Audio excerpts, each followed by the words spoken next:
নমস্কার বন্ধুরা, তো চলে এসেছি সকাল সকাল আজকে আবার একটা ভিডিও নিয়ে। আর সকালবেলা ঘুম থেকে উঠে সমস্ত কাজকর্ম করেই চলে এসেছি একটু বাইরে, মানে আমাদের বাড়ির পিছনের দিকটা, মাঠের দিকটা খুবই সুন্দর। এখান থেকে সকালবেলা খুব ভালো হাওয়া আসে। এই জায়গাটা আসলে আর যেতে ইচ্ছে করে না, এত সুন্দর হাওয়া আর এই প্রাকৃতিক পরিবেশ দেখতে খুবই ভালো লাগে। তো সকালবেলা উঠে এখানে একটু দাঁড়িয়ে থেকে কিছুটা গায়ে হাওয়া লাগিয়ে তারপরেই চলে যাব সংসারের সমস্ত কাজকর্ম করতে। তো এখন প্রায় 7:30 মতন বাজে। তো দেখো আকাশটা কতটা সুন্দর লাগছে। তো কিছুটা ঘুরে ঠুরে এবার চলে আসলাম, এবার চা করে নেব। সকাল সকাল উঠে একটু চা খেয়ে নেব। তো প্রথমে চিনিটাকে জলের সঙ্গে ভালো করে ফুটিয়ে, তারপর জলটা খুব ভালো করে ফুটে গেলে চা পাতা দিয়ে ঢেকে রাখবো 5 মিনিট মতন। ব্যাস, তারপর আমার চা রেডি হয়ে গেল। তো এখানে চাটা খেয়ে নিয়ে সকালবেলার আমি চলে আসলাম আমার সংসারের মেন কাজ করতে, মানে রান্নাবান্নার উদ্দেশ্য নিয়ে। তো এখানে আমি সবার প্রথমে আগে চালটাকে ভিজিয়ে দিলাম, ভালো করে চালটা ভেজানো থাক। তো দেখো এবার আমার শ্বশুরমশাই আর আমার বর বাড়িতে এসেছিলো, সে কালকে মাছ ধরে নিয়ে এসেছিলো। তো পুকুরে গিয়ে এই কাতলা মাছটা আর এই তেলাপিয়া মাছটা আর এই একটা মৃগেল মাছ ধরে এনেছিলো। তো মাছটা এনে আমাকে দেখাচ্ছিলো, তো আমি মাছটা একটু ধরে দেখছিলাম। তো আজকে এই মাছগুলোই রান্না করা হবে। তো শাশুড়ি মা মাছগুলোকে কেটে ভালোভাবে ধুয়ে ঠুয়ে রেখে দিয়েছিল।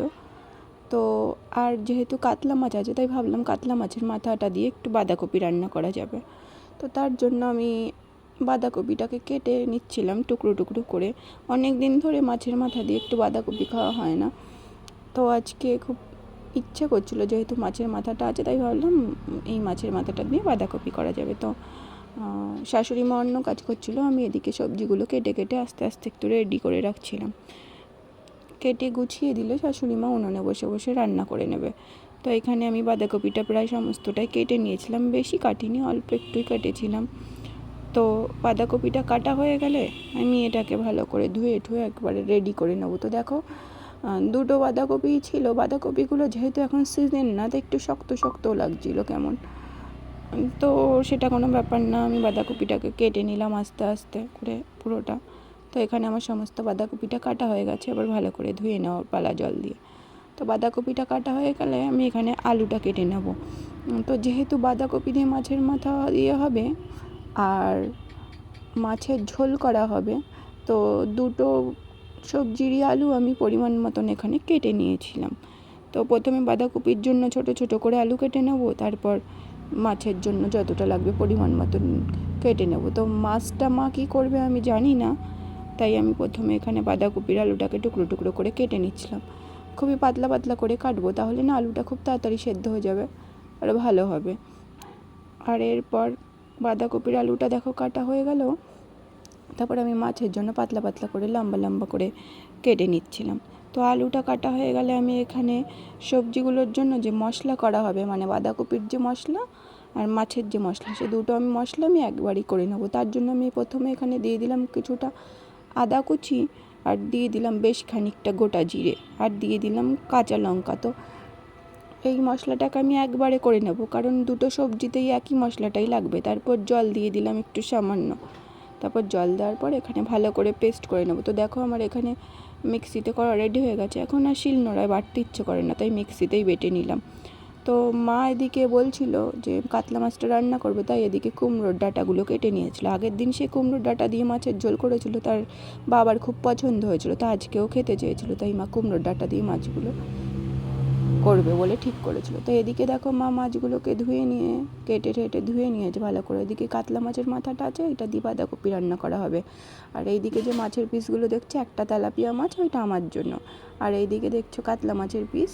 তো আমরা যে কয়জন মানুষ সেই হিসাবে গুনে গুনে মাছগুলো নেওয়া হয়েছিল। তারপর দেখো মা মাছগুলোকে ভালো করে নুন হলুদ লাগিয়ে নিচ্ছিল।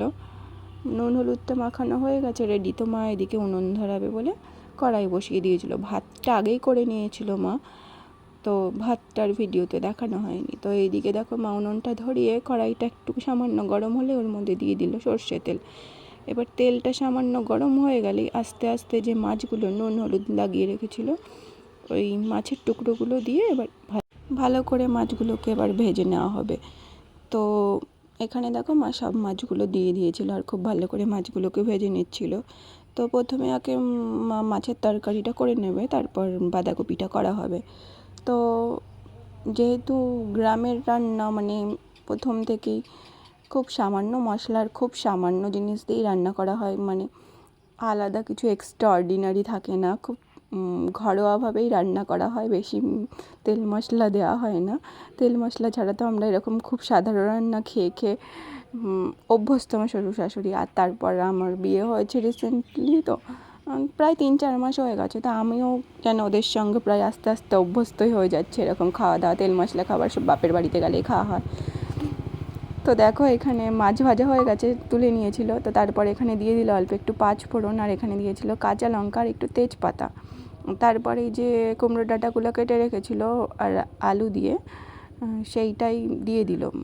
ফোড়নটা ভালো করে হয়ে, তেলটা গরম হয়ে ফোড়নটা হয়ে গেলে, তো দেখো এখানে দিয়ে এবার এটাকে আস্তে আস্তে খুব ভালো করে ভেজে নেওয়া হবে।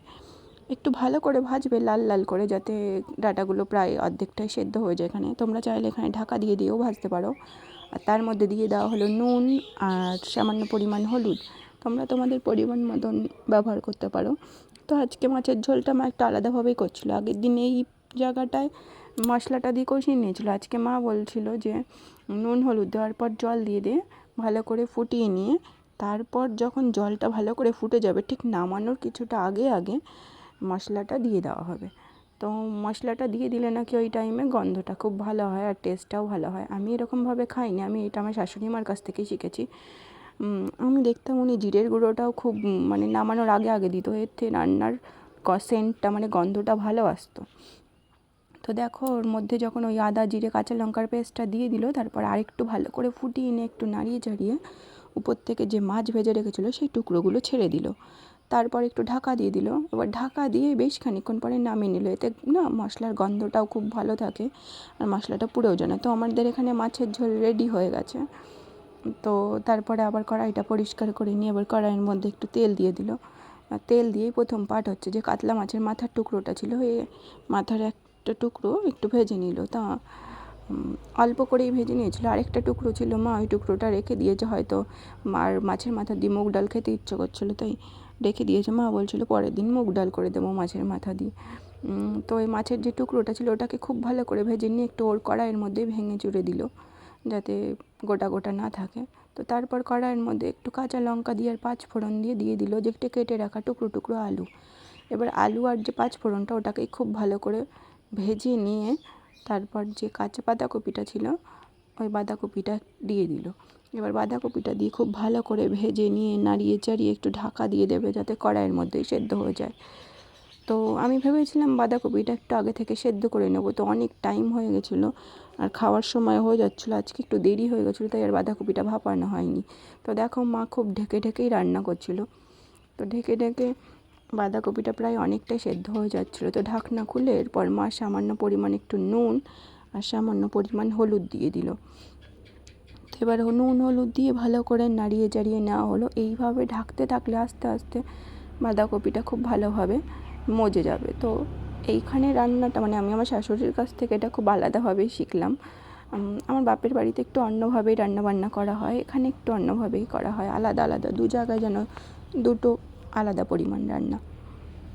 তো তারপর এখানে দেখো যে মিক্সিতে আমি মশলা করে রেখেছিলাম আদা কাঁচা লঙ্কা আর জিরে, সেই মশলাটাই মা দিয়ে দিল। একটু মিক্সির গাটা ধুয়েও ভালো করে জলটার মধ্যে দিয়ে দিল। তারপর জলটা দিয়ে দেওয়ার পর এখানে একটু ভালো করে নাড়িয়ে চাড়িয়ে নেবে আর খুব ভালো করে ভেজে নিতে হবে আস্তে আস্তে। তো এইভাবেই দেখো আস্তে আস্তে রান্না হয়ে যাবে। তো তারপর আর একটু ঢেকে দিল, বেশ খানিকক্ষণ পরে রান্নাটা হয়ে গেল।